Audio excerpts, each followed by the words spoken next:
फेरि स्याङ्गो न स्याङ्गो आयो चिकन स्याङ्गो आएपछि चिकन स्याङ्गो बनाउने हो नि त स्यान्डो स्यान्डो चिकन स्यान्डो लै ल फ्राई कतिवटा कति पिस एक पिस मात्रै हो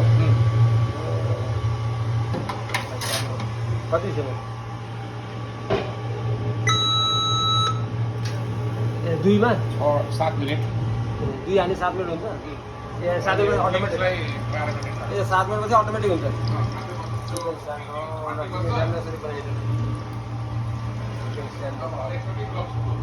ए ग्लोभ युज गर्नु पऱ्यो मिसिनले चाहिँ चिकन स्यान्डो बनाउँछ हल्लाउनु मात्रै केही पनि पर्दैन केही हल्लाउनु पर्दैन अनि ठ्याक्क 6:29 अब 0 हुन थाल्छ नि अनि आफै बस्छ ए चिकन स्यान्डो 6 मिनट भनिन्छ ल यो म्याक एन्ड चिज म्याक एन्ड चिज जस्ता साथ दुध क्रिम हालेर घुमाए पनि फ्राई चाल्दिन पुरो पाँच अब यता के भयो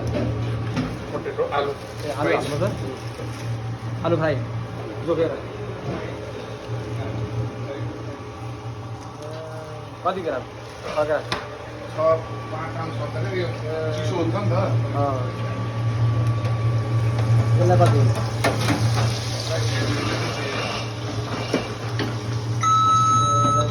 यसलाई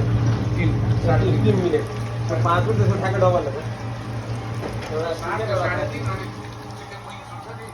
दुई 12 मिनट